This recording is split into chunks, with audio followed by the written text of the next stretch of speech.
The beginning of life on Earth. In the last 50 years, there has been much very fine and interesting speculation on the part of scientific men upon the age and origin of our Earth. Here, we cannot pretend to give even a summary of such speculations because they involve the most subtle mathematical and physical considerations.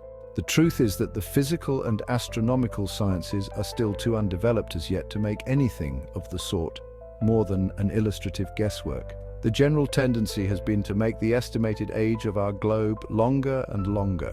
It now seems probable that the Earth has had an independent existence as a spinning planet flying round and round the Sun for a longer period than 2 billion years. It may have been much longer than that. This is a length of time that absolutely overpowers the imagination. Before that vast period of separate existence, the Sun and Earth and the other planets that circulate round the Sun may have been a great swirl of diffused matter in space. The telescope reveals to us in various parts of the heavens luminous spiral clouds of matter, the spiral nebulae, which appear to be in rotation about a center. It is supposed by many astronomers that the Sun and its planets were once such a spiral, and that their matter has undergone concentration into its present form. Through majestic eons, that concentration went on until in that vast remoteness of the past for which we have given figures, the world and its moon were distinguishable. They were spinning then much faster than they are spinning now. They were at a lesser distance from the Sun.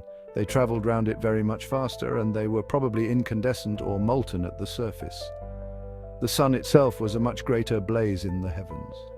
If we could go back through that infinitude of time and see the Earth in this earlier stage of its history, we should behold a scene more like the interior of a blast furnace or the surface of a lava flow before it cools and cakes over than any other contemporary scene. No water would be visible because all the water there was would still be superheated steam in a stormy atmosphere of sulfurous and metallic vapors. Beneath this would swirl and boil an ocean of molten rock substance. Across a sky of fiery clouds, the glare of the hurrying sun and moon would sweep swiftly like hot breaths of flame. Slowly by degrees, as 1 million of years followed another, this fiery scene would lose its eruptive incandescence. The vapors in the sky would rain down and become less dense overhead. Great slaggy cakes of solidifying rock would appear upon the surface of the molten sea and sink under it to be replaced by other floating masses. The sun and moon, growing now each more distant and each smaller, would rush with diminishing swiftness across the heavens. The moon now, because of its smaller size, would be already cooled far below incandescence and would be alternately obstructing and reflecting the sunlight in a series of eclipses and full moons.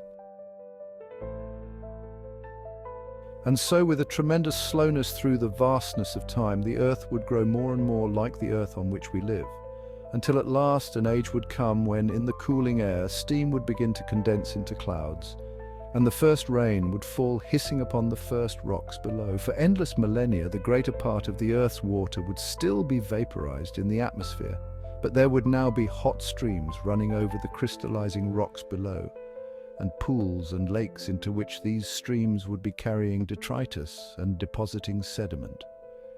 At last, a condition of things must have been attained in which a man might have stood up on Earth and looked about him and lived.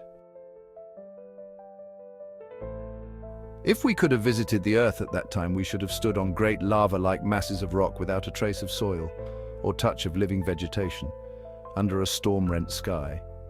Hot and violent winds, exceeding the fiercest tornado that ever blows, and downpours of rain such as our milder, slower Earth today knows nothing of, might have assailed us.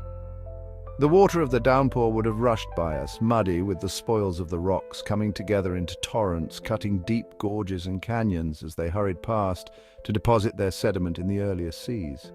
Through the clouds we should have glimpsed a great sun moving visibly across the sky, and in its wake and in the wake of the moon would have come a diurnal tide of earthquake and upheaval. And the moon, which nowadays keeps one constant face to Earth, would then have been rotating visibly and showing the side it now hides so inexorably. The Earth aged. 1 million years followed another, and the day lengthened, the sun grew more distant and milder, The moon's pace in the sky slackened, the intensity of rain and storm diminished, and the water in the first seas increased and ran together into the ocean garment our planet henceforth wore. But there was no life as yet upon the earth. The seas were lifeless and the rocks were barren. As everybody knows nowadays, the knowledge we possess of life before the beginnings of human memory and tradition is derived from the markings and fossils of living things in the stratified rocks. We find preserved in shale and slate, limestone and sandstone, bones, shells, fibers, stems, fruits, footmarks, scratchings and the like, side by side with the ripple marks of the earliest tides and the pittings of the earliest rainfalls. It is by the sedulous examination of this record of the rocks that the past history of the Earth's life has been pieced together.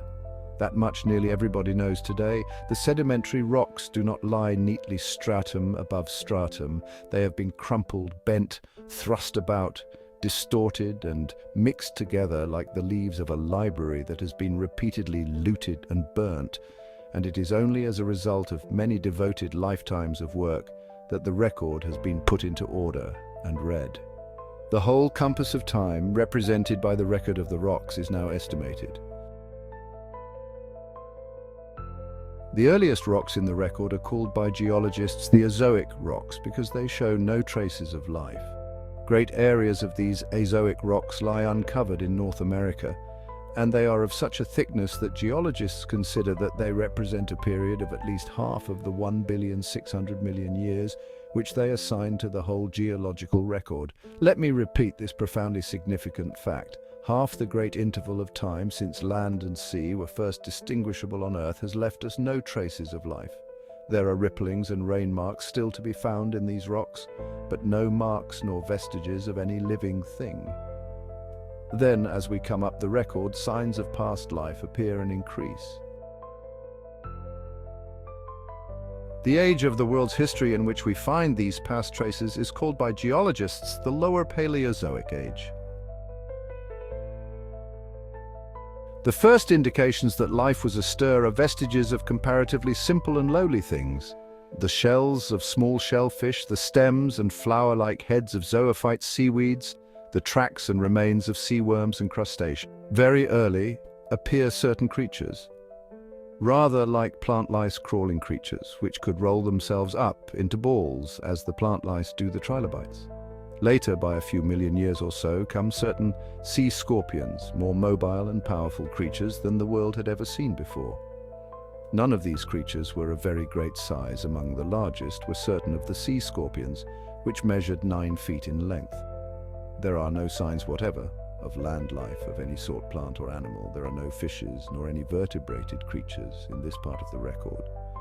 Essentially, all the plants and creatures which have left us their traces from this period of the Earth's history are shallow water and intertidal beings. If we wish to parallel the flora and fauna of the lower Paleozoic rocks on the Earth today, we should do it best, except in the matter of size, by taking a drop of water from a rock pool or scummy ditch and examining it under a microscope. The little crustacea, the small shellfish, the zoophytes and algae we should find there would display a quite striking resemblance to these clumsier, larger prototypes that once were the crown of life upon our planet. It is well, however, to bear in mind that the lower Paleozoic rocks probably do not give us anything at all representative of the first beginnings of life on our planet. Unless a creature has bones or other hard parts, unless it wears a shell or is big enough and heavy enough to make characteristic footprints and trails in mud, it is unlikely to leave any fossilized traces of its existence behind. Today there are hundreds of thousands of species of small, soft-bodied creatures in our world which it is inconceivable can ever leave any mark for future geologists to discover.